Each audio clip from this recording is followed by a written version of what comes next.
تو یہ کہا کرتا ہوں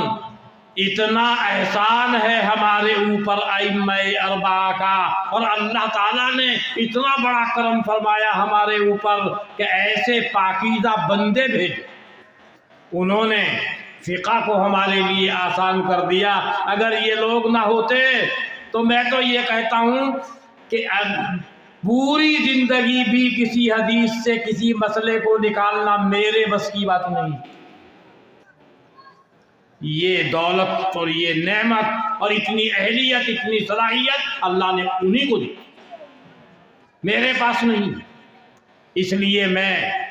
بہت ہی احسان مند ہوں امام ابو حنیفہ کا بھی اور باقی ائمہ کا بھی، اور اصل احسان مند ہیں اور شکر گزار ہیں اللہ تعالیٰ کے کہ اس نے اپنے حبیب کی امت میں ایسے بڑے بڑے علماء بھیجے،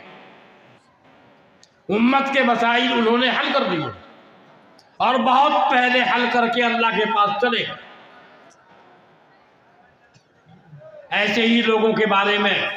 ایک کتاب ہے منطق کی، چھوٹی سی، فارسی زبان میں ہے، کبرا نام ہے، پہلے پڑھائی جاتی تھی، آج کل نہیں پڑھائی جا رہی، ہم نے پڑھی بھی ہے، پڑھائی بھی ہے۔ اس میں ایک عبارت، کتاب فارسی میں،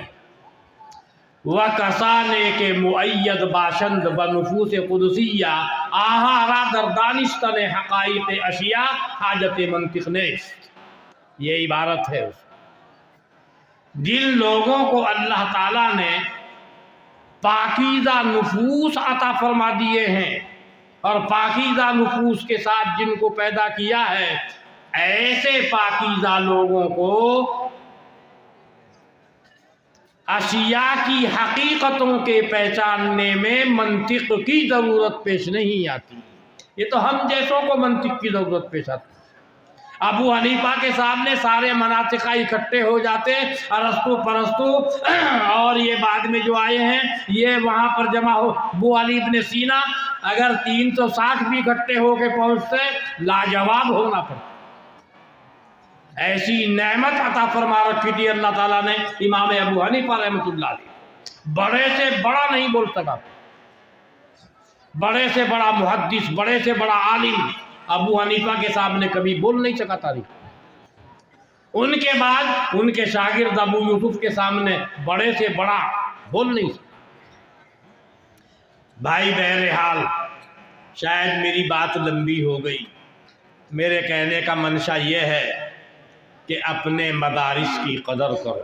علماء کی قدر کرو، مسائل ان سے پوچھو، خود مفتی مت بنو، اسے موبائل کو اور جو ایجنٹ ہے یہود کا اس کو مفتی مت بنو، مفتیوں سے پوچھو تاکہ بات آپ کی سمجھ میں آ سکے، نہیں تو بھٹک جاؤ، کہیں کے کہیں پہنچ جاؤ۔